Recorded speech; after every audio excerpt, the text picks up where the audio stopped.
Bonjour les amis, alors aujourd'hui on est dans un atelier d'un artiste de street art très connu à Strasbourg qui s'appelle Dan23 et je suis très heureuse de vous le faire rencontrer et de vous montrer son atelier. Nous allons le découvrir ensemble, vous êtes prêts?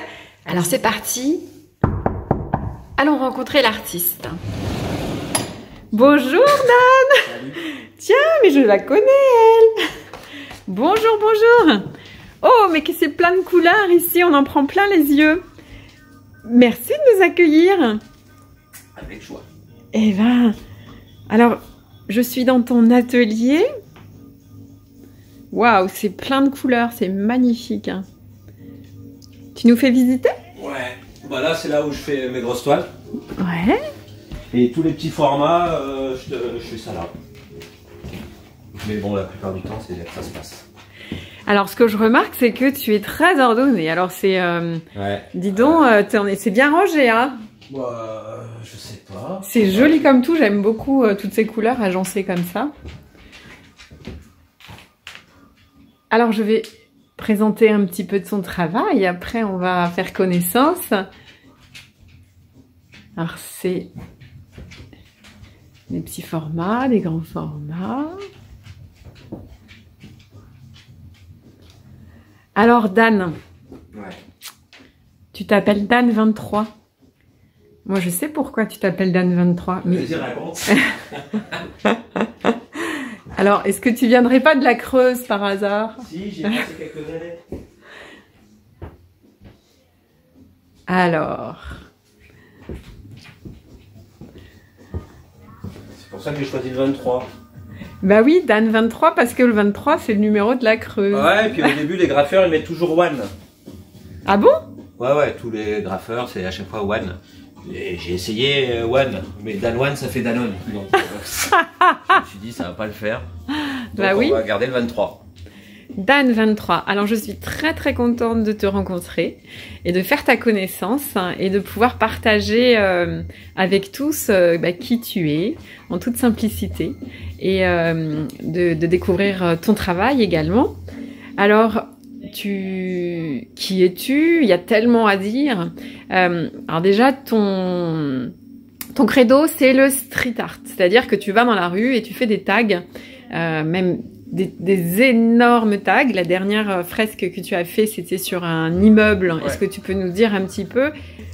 Alors Dan, on va le faire à l'envers en fait. Si tu veux, on va partir du présent, de ta dernière œuvre, et ensuite on va aller à l'envers, savoir comment tu as commencé, ce que tu as dans ton cœur, pourquoi tu fais tout ça. Et est-ce que tu peux nous parler alors de ta dernière grande œuvre que tu as fait il y a quelques jours? Hein?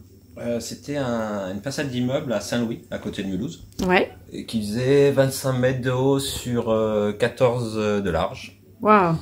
Et on était en plein confinement, et puis je trouvais ça intéressant parce que moi je travaille tout de suite sur l'écologie, mais en même temps je trouvais que à cause du Covid, le monde devient, déjà qu'il était pas mal égoïste, il devient encore plus égoïste, où les tensions, qu'elles soient raciales, sociétales, augmentent. Donc j'avais envie de mettre un petit coup de projecteur sur l'empathie, parce que je pense qu'on a réellement, profondément besoin d'empathie. Donc tu as fait une énorme œuvre que j'ai publiée sur les réseaux, que vous pourrez aller voir, qui est donc sur l'empathie, magnifique œuvre à Saint-Louis. Et je suis impressionnée par la taille de cette œuvre, et donc j'ai envie de te poser déjà une question technique avant de rentrer dans le sens et la profondeur. Comment tu as fait pour réaliser une œuvre aussi grande, surtout que c'était à quelques mètres de hauteur? Comment as-tu fait? Parce que je crois que tu avais jamais fait aussi grand. Dis-nous, comment tu fais ça? J'ai fait la méthode la plus simple qui existe, le quadrillage. J'ai quadrillé mon mur tous les mètres, et j'ai fait le même quadrillage sur ma feuille, et voilà, et tu refais les contours, les éléments, etc., quoi. Camilla t'écoute attentivement. elle est très intéressée. Et tu as pas de recul dans ce que tu fais, tu as le nez dessus, tu es avec une nacelle télécommandée, et tu travailles avec un masque, le nez sur ce que tu fais. Est-ce que tu es surpris quand tu descends de la nacelle et que tu vois ce que ça donne de loin? Non, pas forcément. Quand tu as les proportions qui sont bonnes, après, c'est quasiment le même travail que sur toile. Ah oui. Sauf que voilà, c'est plus physique et que tu descends pas forcément beaucoup de ta nacelle. Parce que déjà, le temps que ça descende, il faut 5 minutes pour remonter. Donc tu fais, hein, et puis en fin de journée, tu regardes un peu. Quand les proportions sont bonnes, après, alors. Et est-ce que tu as improvisé ou tu avais déjà ton projet tout prêt Ouais, j'avais déjà un projet tout prêt. Ouais. Parce qu'il y a eu des choses intéressantes. J'ai vu que tu as fait des photos où on voyait ton papillon sur le mur qui, en perspective, avait l'air d'être perché sur le poteau en vrai. Du coup, ça donnait des effets perspectives. Ouais, mais ça, j'étais pas du tout. T'arrives, quand tu découvres le mur, c'était les hasards tout ce qu'il y a autour, quoi. Ouais. Donc, je savais pas qu'il y avait un poteau, je savais pas qu'il y avait un immense arbre devant, etc., etc. Tout ça, c'est d'impro, quoi.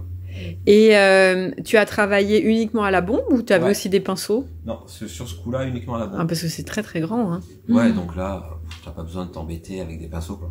Ouais. Et alors ce message était magnifique. On l'a vu surgir au fur et à mesure des jours que l'œuvre se faisait. Et il arrive à point nommé. C'est vrai qu'on est en plein confinement et que au fur et à mesure des années, tu as ouvert ta conscience et ton travail est devenu beaucoup plus engagé. Aujourd'hui, tu oses mettre des messages engagés pour ouvrir les cœurs, ouvrir les consciences sur la planète, l'écologie, les animaux. Et la dernière fresque que tu as fait, c'était donc sur l'empathie. Tu as d'ailleurs sur ta page Facebook écrit un joli texte à ce sujet. Il y a peu de temps aussi, tu as fait une énorme fresque à Strasbourg. Est-ce que tu peux nous parler parce que c'est pas commun de faire une fresque au sol. Cette fois-ci, c'était pas sur un mur. Et tu en as bien profité aussi pour faire passer des messages sur l'écologie et le respect du vivant. Dan, tu peux nous parler un petit peu de ce travail que tu as fait au centre de Strasbourg? Là, en fin de compte, c'est pareil, c'est dû au confinement. Dans les deux cas, c'est le confinement qui m'a amené à faire ces fresques. Ça, c'était l'après-confinement et on est venu me proposer ce projet. À la base, c'était pour une association qui s'appelle Thémis, qui aide des enfants qui sont maltraités. Et au début, je devais leur faire une toile en live painting. Et puis en fin de compte, ça s'est transformé en ce projet de fresque de 1000 mètres carrés. 1000 mètres carrés. Donc tu as peint le sol 1000 mètres carrés. Est-ce que vous vous rendez compte? 1000 mètres carrés, c'est énorme, énorme. C'est un peu fatigant, ouais. Waouh. Fatigant d'être au sol parce que t'es toujours penché, quoi. Alors déjà d'être au sol, ensuite les gens toujours autour de toi en train de te regarder. Ouais. Donc est-ce que ça t'a posé souci, ça? Pas du tout. Non, mais j'avais l'habitude avant, pendant 6-7 ans, je peignais sur scène, donc j'ai toujours eu l'habitude de travailler avec du monde. Ouais. Et je trouve ça bien. Et les gens te dérangeaient pas trop? Comment tu faisais? T'avais un casque sur les oreilles ou tu discutais facilement avec eux puis tu t'arrêtais volontiers? Je passais plus de temps à discuter qu'à travailler. Ouais, c'est ça. Hein. Et alors, donc cette fresque, tu l'as fait. Là, par contre, il y avait pas de croquis. C'était un truc assez spontané. Non, en fait. Parce que je savais pas du tout quoi faire.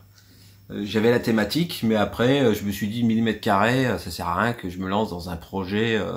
Ça va être de l'impro, jour après jour, elle va évoluer, voilà. Donc, c'est plus simple. Ouais, extraordinaire. Et là, tu as travaillé. Alors, je vais faire des grands écarts entre technique et symbolique, hein, parce que c'est intéressant les deux. Tu as travaillé à l'acrylique sur le sol. Comment ça va rester avec le temps, l'usure? Ça reste pas. Ça reste pas. C'est de l'acrylique là sur le sol. Ouais, il y a de la bombe, de l'acrylique, de l'encre et un peu tout, mais de toute façon, le sol, c'est impossible, hein, entre les gens qui passent, les voitures. C'est ça. Les intempéries, c'est pour le coup vraiment une fresque éphémère. Super. Et alors du coup là, y a des enfants aussi qui ont un petit peu dessiné, qui ont fait des choses. Ouais, à la avec fin, toi. je voulais, vu que c'était quand même pour une association qui œuvre pour les enfants, je voulais faire un truc avec les enfants à la fin. Ouais. C'est chouette qu'ils ont participé. J'aime beaucoup le message que tu as mis entre une petite ruelle étroite. Ouais. Très très beau message. Que vous pourrez découvrir. Et ça fait maintenant combien de mois? 6 mois qu'elle est là-bas? C'était au mois de juillet, donc 6 mois déjà. 6 mois. Et est-ce qu'elle s'est déjà un petit peu détériorée? Ouais, il y a toute une partie qui a quasiment disparu. Ah ouais. C'est aussi chouette, ça, justement, ce côté éphémère de cet art qui vit avec le temps. Ça, c'est chouette. Mais comment ça s'est passé, les rencontres avec c'est l'association qui t'a dit, enfin, raconte-nous un petit peu comment ce projet est né.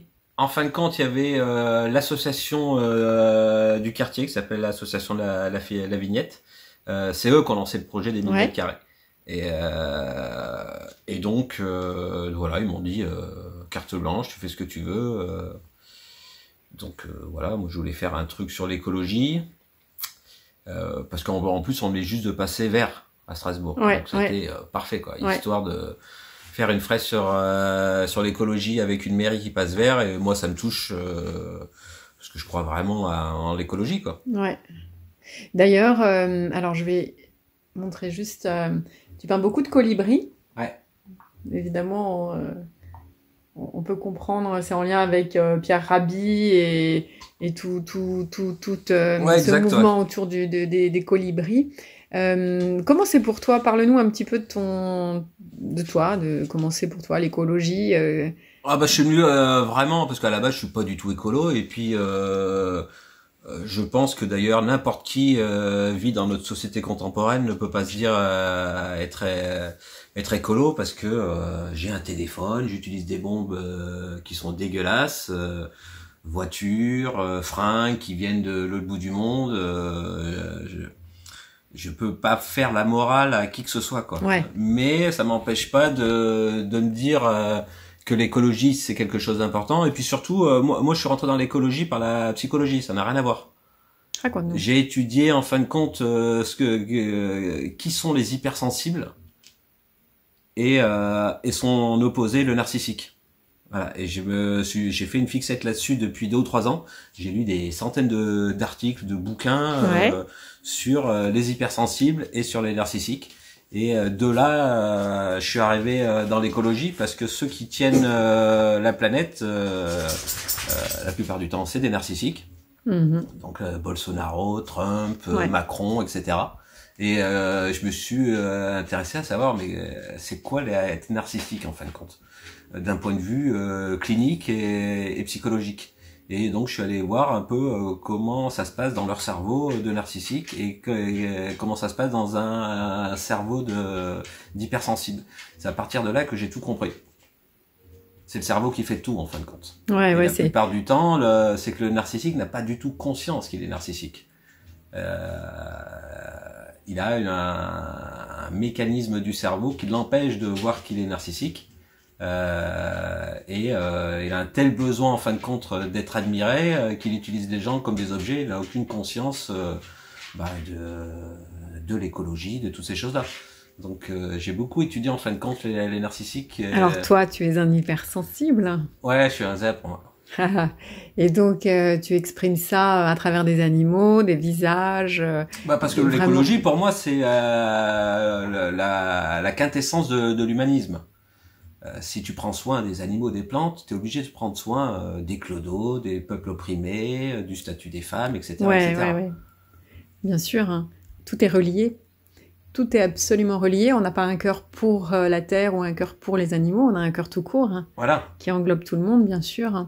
Et donc le colibri, ce petit oiseau. Ouais, c'est la légende amérindienne qui a été mise en avant par Pierre Rabhi, mais voilà, qui explique que chacun peut faire sa part. C'est ça. Et donc cet oiseau revient souvent dans ton travail. Évidemment, les personnes qui sont éveillées, engagées dans une démarche plus globale et consciente vers le vivant comprennent tout de suite. Ceux qui n'ont pas encore fait le pas, ils voient juste un oiseau, mais évidemment, il a un symbolisme fort, cet oiseau. Pareil pour les abeilles qui sont exterminées par les pesticides. Donc les animaux que tu choisis ont des symboles forts. Est-ce qu'on peut faire un petit tour dans l'atelier pour un petit peu voir... Mais Dan, ça fait combien de temps que tu peins vraiment? Moi j'ai toujours dessiné depuis... T'as toujours dessiné? Ouais. Depuis que je suis enfant, quoi. Alors, tu m'as fait une petite confidence tout à l'heure qui m'a beaucoup touchée. Tu disais que quand tu étais enfant, tu dessinais pour ne pas être obligé de parler aux adultes. Ah ouais, parce que le monde des adultes, je trouvais que c'était des abrutis, mais vraiment. Ouais. C'est pas condescendant, mais je trouvais ils étaient profondément égoïstes. Ça manquait de cœur. Ouais, et puis justement ce côté narcissique, ils avaient besoin d'exister par des biens matériels, et puis je les voyais pas du tout heureux, quoi. Ouais, et Je besoin les de voyais contrôler. travailler, vacances, achats, et la notion de cultiver le bonheur, faire de toi quelqu'un d'autonome, d'ouvert au monde, de s'intéresser aux problèmes sociaux. Il y avait pas, quoi. Ouais. Donc je trouvais ça un peu je disais mais moi je veux pas devenir adulte, ça m'intéresse pas du tout. Par contre, tu as pas tout de suite dit, tiens, je veux être artiste, hein. Au début, tu as fait plein de métiers différents. Tu peux nous parler un petit peu de ton parcours? Je pense que déjà je me posais la question qu'est-ce que c'est qu'être artiste. Donc j'avais besoin moi de me construire humainement et de comprendre ce que c'est d'être artiste. Donc il m'a fallu me déconditionner en fin de compte, parce que je critiquais les adultes, mais je vivais dans ce monde et on m'a totalement conditionné à penser d'une certaine manière. En tant que par exemple homme, j'avais pas du tout le même statut qu'une femme.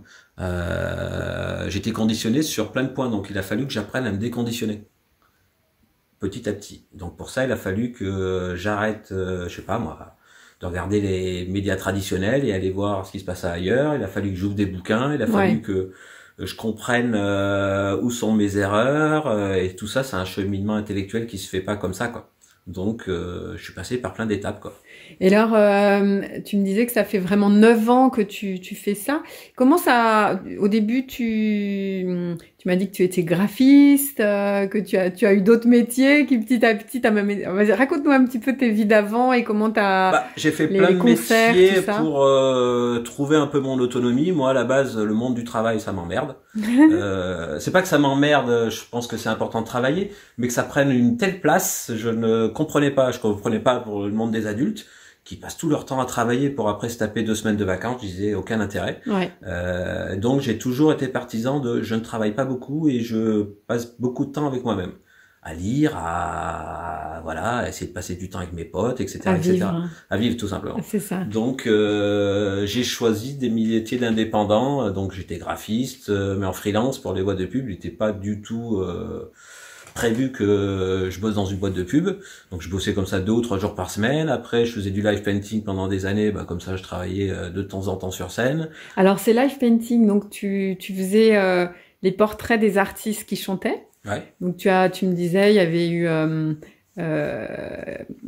vas-y, dis-nous les NTM. Ouais, NTM, Manu Chao, enfin plein de groupes. Hein. Et qu'est-ce qui s'est passé alors? Parce que là, tu partais avec eux en tournée, c'était cool, tu peignais sur scène. Mais pareil, on me demande toujours la même chose. C'est ça. Ouais. Donc, au bout d'un moment, tu deviens un peu un fonctionnaire.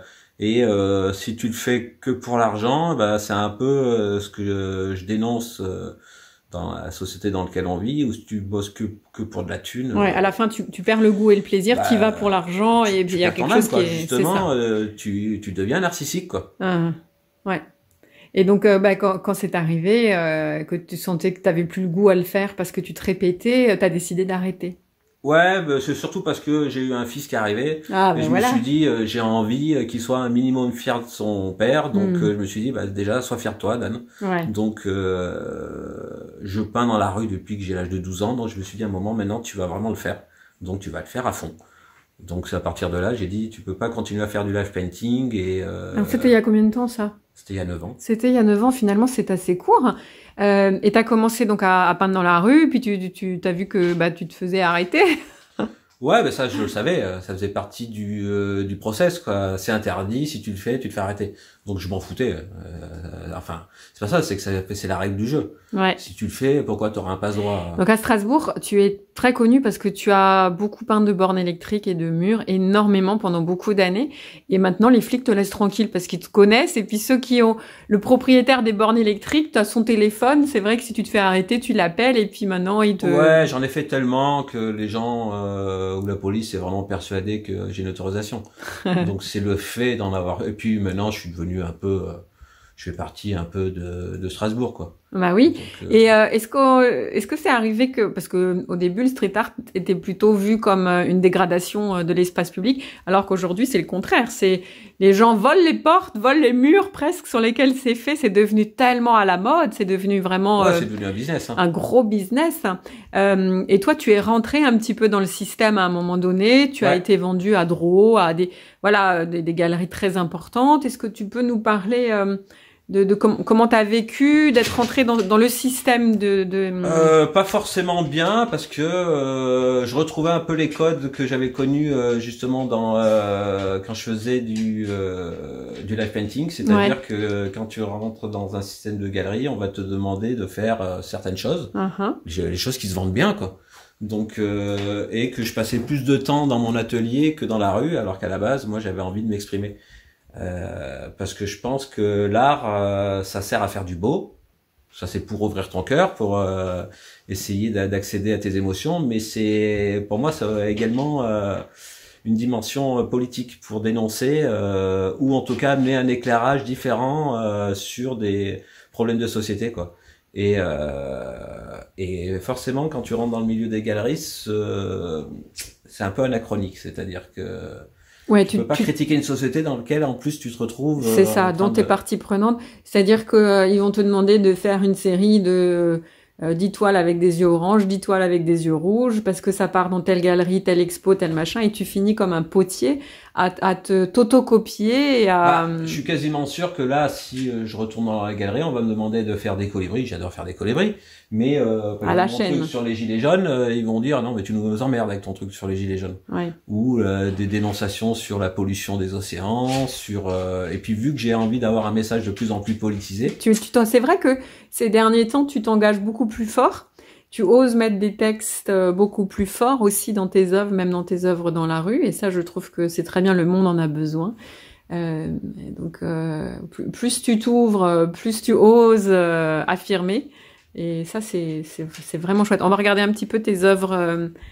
Alors, déjà, les couleurs sont juste... Moi, j'aime bien les couleurs chaudes. Waouh. On vit dans un monde assez gris, donc forcément... Et alors moi, ce que je vois dans ton travail, Dan, c'est qu'il y a beaucoup d'amour. Il y a vraiment une profondeur dans les sentiments, une profondeur d'âme. On sent que tu es quelqu'un qui est éveillé. Je pense qu'on a besoin d'amour, on a besoin d'empathie dans ce monde. Donc, et malheureusement, c'est pas vu comme une qualité. Ça dépend par qui, tu sais. Moi, il y a quelqu'un qui m'a dit il y a pas longtemps, et j'adore cette phrase, j'arrête pas de la dire en ce moment, mais je vais la redire. Je vais faire un petit coucou à Mylène si elle nous regarde. Les avis, c'est comme les trous du cul, tout le monde en a un. Ouais. Et donc, ça dépend évidemment dans quelle famille tu te places, parce que aujourd'hui il y a quand même beaucoup de gens qui ouvrent leur conscience, qui consomment mieux différemment, qui ouvrent leur cœur, qui commencent à comprendre qu'est-ce qu'ils achètent, d'où ça vient, comment c'est fait, quel est l'impact de leur mode de vie sur eux-mêmes, sur leur santé mentale, sur la terre.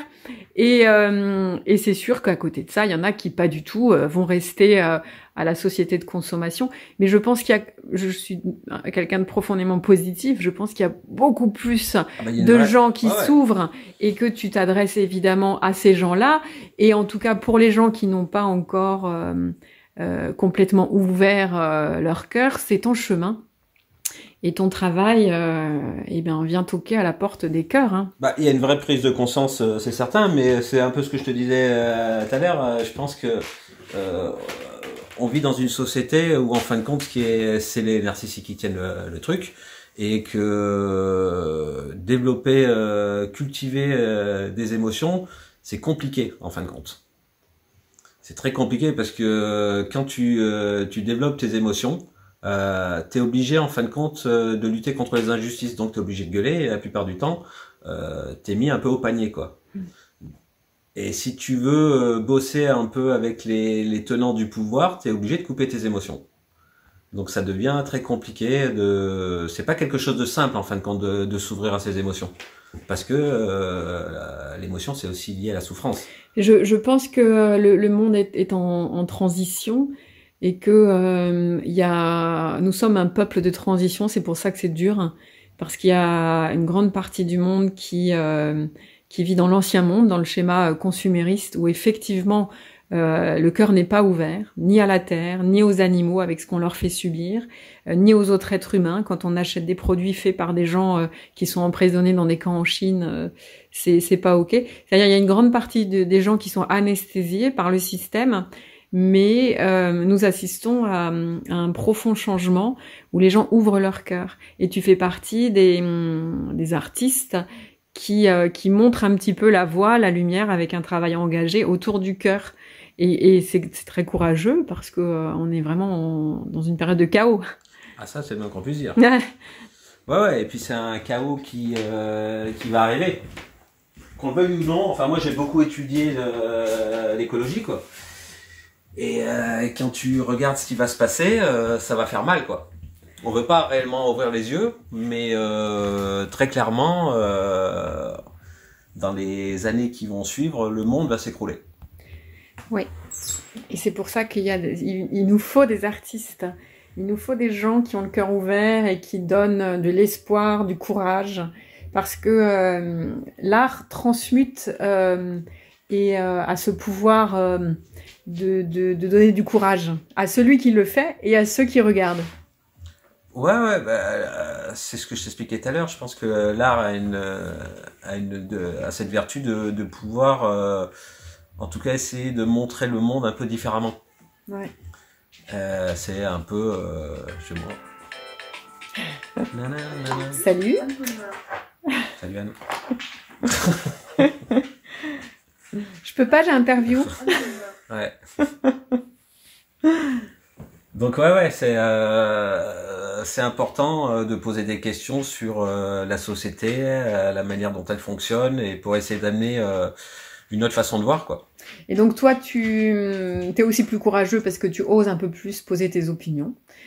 Tu oses ne plus être dans le système parce que si les grandes galeries, c'est pas ok pour elles, les gilets jaunes et tout ça, c'est pas grave. Toi, tu continues à descendre dans la rue et à être authentique, à pas te travestir pour un système. Le système de la vente de street art est quand même très lucratif, hein, et ça aurait été tentant de te lisser à ce système, tu aurais gagné beaucoup d'argent, mais toi tu préfères aller dans la rue, rester authentique, rester sur des messages vrais, qui même si c'est des messages qui sont moins tendance, on va dire, pour les galeries, toi tu as fait le choix de travailler dans la rue et de ne plus être dans des grandes galeries. Ouais, et puis je pense que pareil, j'ai l'habitude moi de changer de boulot on va dire tous les 7-8 ans. Ouais. Donc là, je pense également que je vais changer de boulot aussi. Que c'était un passage et que je vais passer à quelque chose de nouveau. J'ai envie de m'investir, en tout cas, je pense politiquement pas dans le sens parti politique, mais que mon travail puisse prendre une autre dimension. Alors, déjà ton travail est militant, hein. Ouais, mais je pense que j'ai besoin qu'il soit encore plus et qu'il s'inscrive dans une vraie action politique. Donc ça, je pense que très bientôt, à mon avis, c'est ce qui va se passer. Ouais. Alors, est-ce que tu fais des fresques aussi ailleurs qu'à Strasbourg? Ouais, j'en ai fait un peu partout. Un peu partout. Ouais. Il y en a beaucoup à Strasbourg. T'as déjà compté combien de fresques tu as? Dans la rue, déjà, je pense que j'en ai fait au moins 300-400 facile. Oh la vache. Et alors, je sais pas, est-ce qu'il y a des gens qui volent les panneaux, les machins? Ça, j'en sais rien. Tu sais pas? Ouais, non, bah, moi, de toute façon, quand c'est fini, après, je m'en fous. Ah ouais? Ah ouais, les gens peuvent les dégrader, peuvent faire ce qu'ils veulent. Ça me pose aucun problème. Ouais. Ça fait partie de la rue, les gens. Enfin, moi, je m'exprime, ils ont le droit de s'exprimer dessus s'ils aiment pas. Hein. Alors, j'ai remarqué justement, et c'était assez chouette de voir comment ces œuvres vivent. J'ai vu qu'il y avait des gens qui avaient fait des tags sur ton travail. Ça se mariait assez bien, au final. Ouais. Puis souvent, on me dit, mais ça te dérange pas? Je dis, bah non, je vois pas du tout pourquoi ça me dérangerait, quoi. Ouais. C'est-à-dire, c'est juste un jugement de valeur. Les gens disent, ouais, mais toi, c'est beau, lui, c'est nul. Je dis, ouais, mais c'est un jugement de valeur. Pour toi, c'est pas beau. Ouais. Le tag. Peut-être que d'autres ils vont trouver le tag mortel et puis ma peinture en dessous pourrie, quoi. Ouais. C'est juste un jugement de valeur. Et alors, toi, tu sors tous les jours peindre dans la rue? Comment ça se passe pour toi, En là? été, ouais. En été? Enfin, quand il fait bon, là, tout de suite, c'est foutu, mais Ouais. quand il fait bon, tous les jours, soit je fais une peinture, soit des fois j'écris des textes, les gens savent même pas que c'est moi. Hein. Hmm. J'écris des Ah, textes, ouais, des je fais petits cœurs je fais par-ci des par-là dans la cœurs, ville, hein. voilà. Et alors, en fait, je voudrais juste faire ce petit clin d'œil parce que l'atelier où tu es, c'est un atelier le lieu où tu es qui me parle parce qu'il y a, oh là là, il y a 25 ans. Ah mon Dieu, il y a 25 ans, ça fait trop la vieille quand je dis il y a 25 ans. Il y a 25 ans, moi j'ai fait mes premiers pas dans le monde artistique à cet endroit où tu as ton atelier. C'était ici que j'ai commencé à être modèle pour des artistes quand j'étais lycéenne et que j'ai donné mes premiers cours d'art. C'est à l'endroit où tu as ton atelier aujourd'hui. Alors je suis très heureuse c'est un peu ma Madeleine de Proust en fait, de revenir à cet endroit, de voir que tu as occupé les lieux, que c'est ton atelier. Tu partages cet atelier avec des artistes, Ouais. hein. Ils sont, tu peux nous... Bah, il y a Pisco, qui est graffeur aussi. Bon, il y en a eu plein. Il y a eu Missy qui était là, son chéri à l'époque, Renswan qui était aussi un graffeur. Il y a eu des sérigraphes, il y a eu plein de gens, quoi. Ouais. Et puis ça va encore, à mon avis, bouger, quoi. Et alors, j'aime ça parce qu'on parle aussi bien un petit peu de spiritualité, d'écologie, d'ouverture de cœur, de politique. Et puis, alors j'ai envie de parler de technique un petit peu. Donc, tu travailles à la bombe, voilà, et au pinceau. Surtout au pinceau. Surtout au pinceau. Donc, dans la rue, tu travailles aussi à bombe et pinceau? Ouais, c'est vraiment ce que je fais en atelier dans la rue, c'est exactement la même technique. À l'acrylique. Acrylique, bombe et puis encre, beaucoup d'encre en fin de compte. Alors, c'est une encre avec de la gomme laque, elle est... Moi, c'est ça, là. Ouais, c'est les senneliers. Je sais pas, c'est allemand. Mais ça résiste à l'eau. Ah ouais, ça résiste à l'eau. C'est pire que la bombe, ça. Quand Ouais. ça tombe, tu C'est peux les plus trucs enlever, de calligraphie chinoise. Ouais. Ouais. Alors ça résiste à l'eau. Et alors, à la verticale, donc c'est pour faire des coulures, alors. Ah ouais, ça coule, ouais. Ah oui, voilà, parce que Ah ouais, ça coule vu que tu beaucoup. travailles à la verticale... Il y a des fois, même, je suis parti en Tunisie et j'ai vraiment pris 3 bouteilles comme ça, c'est tout. Avec 5 pinceaux et j'ai fait 7 ou 8 fresques. T'as fait des fresques à l'encre. Juste à l'encre. Ah ouais, juste à l'encre. Ça alors, mais c'est génial quand tu bouges parce que vraiment un pot comme ça, tu remplis des murs et des murs entiers, quoi. Alors ça, j'hallucine. Je connais pas cette marque que tu C'est utilises. allemand. Et donc tu pars d'une opacité et t'arrives à une transparence. Mais quand tu voyages, c'est génial, quoi. Parce que tu pars avec, franchement, ça tient dans une petite trousse et voilà, je suis parti en Tunisie avec ça. Waouh. Et ah bah la Tunisie, ça me parle. Hein. tu vois, C'était mon deuxième pays. Tu vois, c'était et ça c'est juste à l'encre. Incroyable. Et ça fonctionne super bien. Je suis bien contente qu'on en parle. Je suis vraiment très très surprise. Non, ça marche d'enfer. Et alors les autorisations en Tunisie, c'est un mur d'un privé ou c'est dans la rue? Non, c'était un gars, Mehdi, qui avait monté ça. Il avait invité 150 artistes de 60 pays différents. Et on a recouvert entièrement un village. Mais c'est à côté du désert, c'est près de Djerba. Ouais. Ouais. Ah ouais, c'était génial de se retrouver là-bas avec des artistes qui venaient du monde entier, quoi. Waouh, génial. Oh, ça devait être génial. Et tout le monde a été là en même temps et a créé... Non, tous les jours il y avait des gens qui arrivaient, d'autres qui repartaient parce qu'on était beaucoup, extraordinaire. 150 artistes. Et est-ce que tu as trouvé d'autres artistes engagés comme toi? Comment ça se passe dans le monde du street art?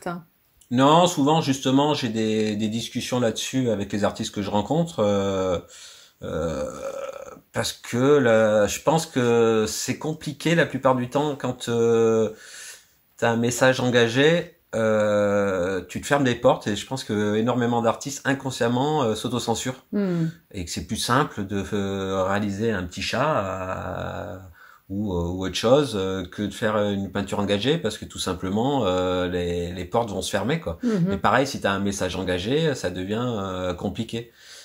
Ce qui est totalement absurde parce que celui qui a changé la donne dans le street art, c'est Banksy, qui lui est totalement engagé. Ouais. Alors, Dan, tu as une manière de peindre qui t'est vraiment propre. Tu peux nous expliquer un tout petit peu comment tu procèdes? Oh bah c'est assez simple, en fin de compte je fais d'abord le fond. À la bombe? Non, non, là, acrylique. Ouais. Je fais tous les personnages en noir, totalement noir. Ah ouais? Je mets les coups de bombe derrière. Et après, je fais tout au pinceau, donc uniquement en blanc. Et après, je passe l'encre de couleur. Tu sais, l'oiseau, il est fait à l'encre? Ouais. C'est l'encre dont tu nous as parlé, Ouais, là? c'est l'encre. Donc, attends, je vais te montrer. Ça, c'est dingue. Elle est hyper opacifiante, en fait. Regarde. Parce que tu as quand même peint sur du noir et elle couvre Je vachement. te montre. Tu vois, je passe d'abord tout en blanc. Et après, je passe l'encre de couleur. C'est toujours le même process dans la rue. Je fais toujours Donc la même d'abord black and white. chose. Ouais. D'où, ça, c'est le taf que je faisais quand je bossais sur scène. Tout en noir et blanc. Ah, voilà. Et ensuite, tu colorises avec les encres après, sur le ouais. blanc. Voilà. Mais tu mets aussi tes encres un peu sur le noir. Ouais, un peu, mais on le voit quasiment plus trop. Hein. Mais ça coule, non? Non, pas trop. Ça en fin coule de compte. pas, elle est assez épaisse, visqueuse. Non, non, elle est très liquide, mais vu que c'est des petits formats, c'est quand je travaille uniquement à l'encre que là, et c'est avec des pinceaux qui sont larges comme ça, donc je trempe dans un seau, et là, par contre, ça coule. Ah ouais. Ah ouais, alors De temps ça... en temps, ça coule un peu maintenant, mais avec les années, j'ai appris à ce que ça coule. Moi. Et tu travailles... C'est vrai que j'ai pas vu trop de tubes de peinture acrylique ici, en fait. Quasiment pas. Ah, c'est vraiment surprenant. Donc c'est Non, bombe c'est toujours la et peinture encre. blanche, tu vois. J'ai un pot de blanc et, Ouais. et qui me dure toute l'année. Ah, groupe, on adore Ouais. groupe, notre chouchou. Et c'est vraiment, c'est que du blanc. Hein. Incroyable. C'est vraiment le travail. Et en de noir l'encre, blanc, quoi. Et puis la fin, l'encre. Et tu travailles avec des feutres aussi, un petit peu? Non, Pas de feutre, pour la signature, c'est tout. juste pour la signature. Oh, alors je suis impressionnée parce que quand tu disais que tu travaillais au pinceau, j'imaginais pas que c'était juste à l'encre. Ouais, l'encre, c'est ce qui vient. Et c'est une encre waterproof, une fois qu'elle est sèche, elle est... Ouais, quand elle. Et puis quand ça tombe au sol, tu peux tout l'enlever. Ah ouais. Ouais, mais c'est celle-là, hein, tu vois. Mais je la connais pas, cette encre, Et en c'est, fait. elle est géniale, hein, parce que les couleurs, elles sont hyper flashy, quoi. Mais elle est... c'est une encre acrylique, hein. Non, c'est l'encre de Chine. C'est une encre de couleur. Chine, c'est Ouais. avec de la gomme lac. Ouais. Ah ouais. Incroyable. Et alors, elle est quand même vachement couvrante, dis donc, pour faire... Ouais. Ah ouais. Eh ben c'est impressionnant. Merci de nous avoir partagé cette technique. Alors là, on partageait sur le monde de l'art. Et alors c'est vrai que il y a peu d'artistes finalement qui acceptent d'être interviewés parce que peu ont cette générosité de cœur de partager leur technique et de partager. Alors merci déjà d'avoir pris ce temps et d'avoir cette ouverture de cœur.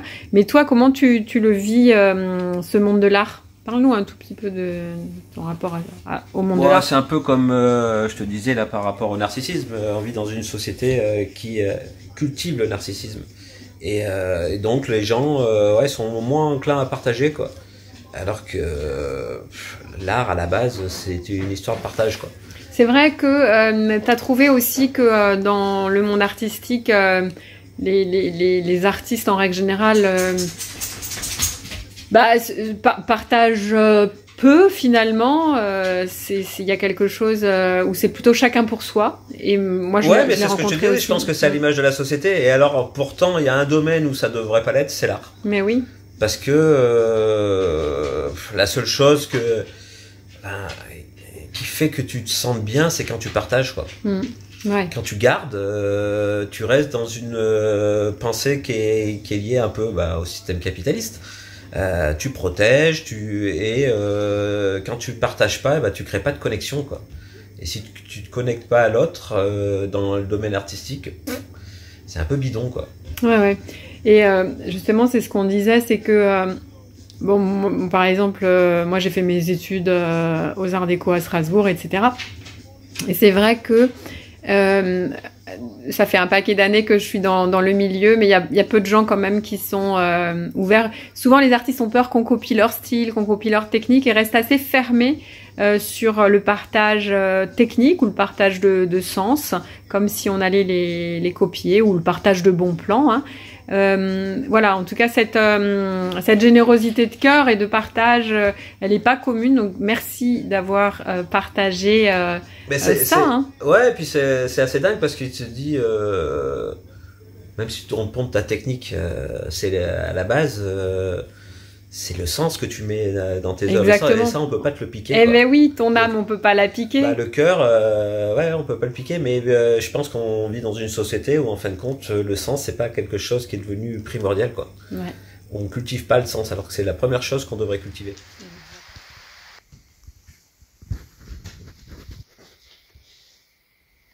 Alors Dan, merci beaucoup de nous avoir reçus dans ton atelier et pour ce moment délicieux partagé. Alors Dan, on peut dire que tu es un artiste hypersensible et que tu es engagé, que tu es très ouvert à l'écologie, à la conscience, à la liberté, surtout la liberté d'expression. On voit tes animaux sont sauvages, sont libres, ils interagissent, ils expriment toute leur force mais aussi leur vulnérabilité, hein, parce que c'est vrai que les animaux... n'ont que leur vie, comme ils n'ont rien d'autre hein, que leur vie et que juste d'être. Et quand tu peins ces animaux, c'est vrai que ça nous ramène à nos propres existences. Alors merci d'être un artiste si engagé. Ah bah alors, Camilla est très contente de t'avoir rencontré. Merci de faire vivre la ville, d'ouvrir le cœur des gens. Oui, Camilla, elle est d'accord avec ce que je raconte. Et d'oser faire ce petit pas vers une peinture encore plus engagée. Tu as un travail qui est dans le cœur. Tu es un artiste engagé, indigné, courageux et qui milite à coups de pinceau dans la rue. On peut dire ça. Pour ouvrir les cœurs, ouvrir les débats, pour... remettre la démocratie et surtout le pouvoir s'exprimer librement au cœur de tout. Hein. C'est ça? Ouais. Le long monologue, là. Bah, ça me paraît important. Ouais. On vit à un moment quand même où on sent qu'il y a un basculement et que si on laisse traîner les problèmes sociétaux, ça va... Tu vois, on parlait des animaux, c'est quand même dingue. Il n'y a plus que 3% d'animaux sauvages sur cette planète. Ouais. C'est pas beaucoup. Et là, donc, on a... c'est pas Dan 2.0, parce qu'il y a déjà eu plein de versions de Dan. Tous les 7-8 ans, tu changes de cycle. Mais donc là, tu vas entrer dans un cycle où tu vas encore plus oser, nous faire des fresques encore plus engagées, avec encore plus d'amour, avec encore plus de messages... que l'avenir du monde, le monde de demain, c'est autour du cœur, quoi. Bah ouais, je pense que ça va devenir nettement plus engagé et puis je pense prendre une dimension un peu plus politique. Ouais. Je pense que cette année là, il va y avoir un vrai changement. Moi, je vote pour Dan. Tous avec Dan. Allez, à coup de pinceau. Et merci en tout cas de ce très joli moment qu'on a partagé avec toi et de cette intimité partagée dans l'atelier. Tes peintures sont vraiment non seulement belles esthétiquement, mais c'est pas ça qui m'intéresse, c'est qu'elles ont une grande profondeur d'âme. Merci d'être l'artiste éveillé et engagé que tu es. Eh ben merci. À bientôt. À bientôt. Alors Dan, merci pour ce beau moment partagé ensemble avec mon assistante de choc Camilla qui a tout bien écouté, hein, tout bien écouté. Alors Dan, dis-nous si on a envie de te contacter, de t'acheter une œuvre, de te suivre, comment on fait? Via les réseaux sociaux. Ouais, sur donc on tape quoi, Dan23 et on trouve ton site? Ouais, site dan23.com, Facebook, Instagram, etc. quoi. Ouais. Et est-ce que tu travailles sur commande, c'est-à-dire que tu fais que des œuvres spontanées ou les gens peuvent venir aussi à ton atelier et commander des choses? Ouais, la plupart du temps ils viennent, mais par contre le truc c'est que moi je dis c'est par rapport à mes sujets de prédilection. Ouais, tu vas pas faire leur caniche, quoi. Ouais. Ouais, voilà. Et même, tu vois, maintenant je fais plus que des animaux. Souvent, de temps en temps, les gens reviennent pour me demander du portrait. C'est vrai que je suis un peu récalcitrant parce que je fais plus de portraits quasiment. Alors qu'avant, je faisais que des portraits.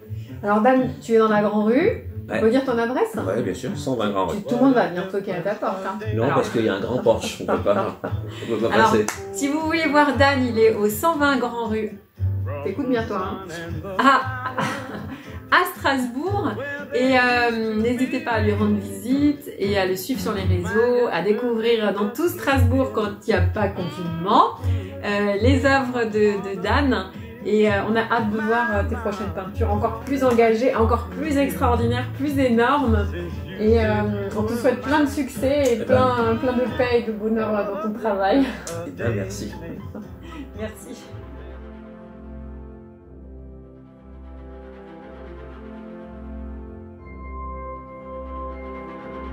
Chose qu'on devrait cultiver. Exactement.